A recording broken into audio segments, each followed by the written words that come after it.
मैं बोलना तो हिंदी में चाहता था, बट चूँकि ये बुक इंग्लिश में है तो मैं प्रयास करूँगा कि हिंदी और इंग्लिश का मिश्रण कुछ बोलूँ। तो शुरुआत इंग्लिश से करते हैं। Good evening ladies and gentleman, honourable union minister of state general V K. Singh ji, respected Professor Sangeeta Shukla ji, Vice Chancellor of Chaudhary Charan Singh University, Meerut, and respected senior journalist and writer Mr. Rampripal Singh ji, and all my dear lovely guests and friends from media. I am so very grateful to all of you for making this moment special for me with your gracious presence. Thank you for coming. जब मैं DISE पे आ रहा था तो बाहर मुझसे एक मेरे मित्र मिले और उन्होंने मुझसे पूछा कि आपका अनुभव कैसा रहा किताब लिखने का। तो इसका उत्तर मैं कई तरीके से दे सकता था। मुझे जॉर्ज ऑरवेल, जो कि लास्ट सेंचुरी के one of the most revolutionary authors, उनका एक कोट याद आया। उनका क्या कहना है कि किताब लिखने का एक्सपीरियंस कैसा होता है।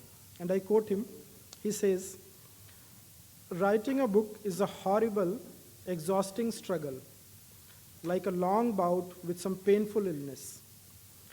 One would never undertake such a thing if one were not driven on by some demon who one can neither resist nor understand. तो किताब लिखना एक ऐसा अनुभव है, और अगर गंभीर लेखन आप करना चाहते हैं कि एक तरीके का आपके अंदर डीमन, जिसको हिंदी में राक्षस कह सकते हैं, वो जब तक आपका पीछा नहीं करता रहेगा, काफ़ी मुश्किल काम है ये। मैं यहाँ पे अपने फैमिली को थैंक्स देना चाहूँगा आगे बढ़ने से पहले। My deepest gratitude to my mother Urmila Singh, she is seated in the front, and my wife miss Swapnil Singh, she is there. Without your constant support, Mom and Swapnil, this book would have never been possible. So thank you so much. Thank you for all your support. I would also like to thank Mr. Tarunji, owner of Penman Books Publishing House. He's here. I have bothered your team a lot, but you always delivered on time. So thank you so much for that. अब मुझसे कई लोग ये भी पूछते हैं कि इस बुक की शुरुआत कैसे हुई। तो इसका उत्तर बहुत सिंपल है मेरे लिए देना, and I will revert to English. One thing which kept me awake at night for 8 long years was to understand why do startups fail. Startups, this is one of those things which everyone is trying to chase, right? But if you look at the data, almost 90% of the startups fail within, as soon as they start up or gradually down the line. I would like to read few stats from page 55 from my book. And few of the statistics are: the failure rate for new startups is currently 90%. 10% of new businesses do not survive the first year. First-time startup founders have a success rate of 18%. 34% of small businesses that fail lack the proper product market fit. 22% of startups that fail do not have a sound marketing strategy. And we can go on and on. One interesting data is approximately 30% of startups with venture backing end up failing. So people who have doubt that getting funds from a venture capitalist would help them succeed, we need to dig deeper in that. That's not the only criteria for success of startups. So this thought kept me awake at night for 8 long years, and I believed, and I still believe, it is of utmost importance that before venturing out, youth of the country understand what lies ahead. This is what motivated me to write the book 7 Leaps to Freedom, which will be in your hands today. Interestingly, you will not find too many numbers in this book. You will not find too much of data either. And you will also not find too much of statistics and neither success stories of companies ruling the world. Instead, you will find foundational life skills. You will find sweet stories. You will find real flavor of entrepreneurship. You might be wondering, what do I mean by real flavor of entrepreneurship? Let me read from page 90 of my book. In the whole story, Suraj is a protagonist. So the author asks Suraj, do you know what to expect on an entrepreneurial journey? Suraj responds, well, it is about working hard on an idea that has the potential to change the world. Author says, I'm sorry, you have got it wrong. Suraj, oh, I have read it in so many places. There are two critical ingredients, new ideas and potential to change the world. The author says, look around and tell me, barring a handful of companies, which business has revolutionized the world and how many businesses began with entirely novel concepts? Suraj contemplated and came up with impressive but obvious answers. Apple, Facebook, Netflix, etc. I mean, these companies are heroes of all time. Impressive list, the author says, but is HP, Twitter, and Amazon Prime doing any badly? Suraj says, please explain what you are trying to say. Now this gets interesting. Please listen carefully.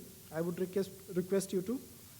The author says, every movie's plot needs a hero, a central character who's super powerful, morally, physically, and emotionally. He never commits a mistake. Bullets always fly sideways of him. Every dimension of life requires heroes for storytelling and imitation. Treat these change the world companies as heroes of business. All of us aim to be heroes, but it does not mean that metaphorically at the beginning of our career will be cast as the main lead in a high-budget movie. So my definition is, while having a novel idea to change the world is one aspect of entrepreneurial pursuit, solving an existing problem with a solution that aligns with your passion is a more practical and approachable definition.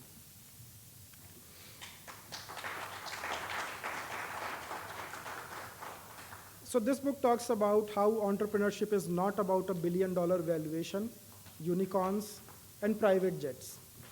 It is not about coming up with an idea that no one has ever thought before. Instead, this book talks about joy of creating, satisfaction of owning, and pursuing your passion. In the book, 7 leaps represent 7 skills: right mindset, creativity, strategy, leadership, marketing, influence, and negotiation. I firmly believe it is not the technical skills, but fundamental life skills that make people entrepreneurial. The other question that I have been asked many times since I started writing the book about the word freedom in the title. You know, the title says 7 leaps to freedom. And the question typically are, what does the freedom signify in the book? And I tell them, and they ask me, freedom from what? And I tell them, don't ask me freedom from what, rather ask me freedom to what, right? So this book is basically about, if I have to put it in a nutshell, this book aims towards creating a freedom to do whatever you want to do and do it well. We have one of the greatest army generals of India who commanded second largest army in the world sitting amongst us. And I really feel shy to talk about leadership chapter in front of him. With an excuse, sir, I would like to read a passage from leadership chapter.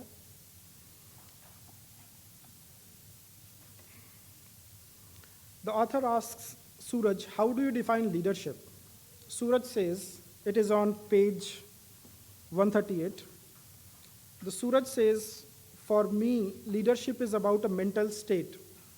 It is about raising one's hand when others are skeptical. Author says, wonderful, Suraj, good way to put it. However, there is a more comprehensive academic definition. Leadership is a process by which a person influences others to accomplish an objective and directs an organization in a way that makes it more cohesive and coherent. In all academic books on leadership, we find a similar definition. But isn't something missing here? Suraj seemed convinced that this definition was complete in all respects. Now here it gets interesting. The author says, Mahatma Gandhi, Nelson Mandela, and Dr. Martin Luther King would all fit into this criteria. But so would Mussolini, Adolf Hitler, and Osama bin Laden. Suraj, oh, I see the problem now. There's something missing here. What is that? The author says, a compass. A compass to gauge a leader's performance. Are his actions making a difference in the lives of the few? Are his actions motivating a client to achieve his or her ambition?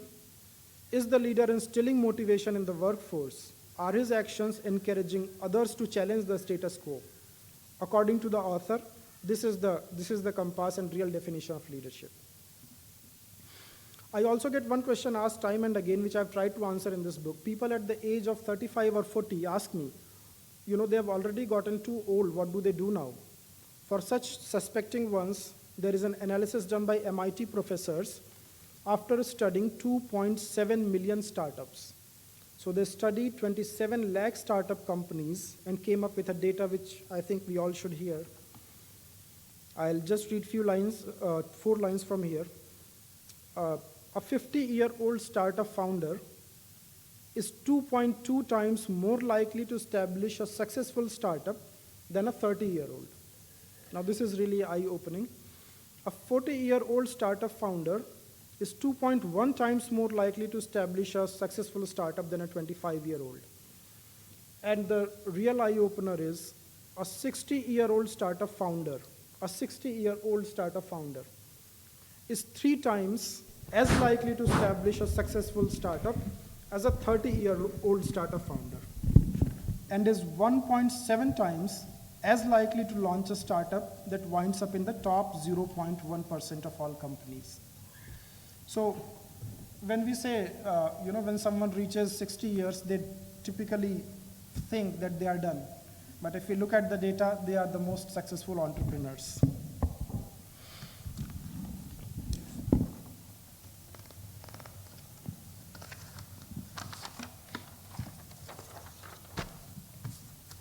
I'll just read the last passage from my book. This is about digital technologies. What author feels, where is digital technology going to take us? And again, mark my words, the first sentence, please.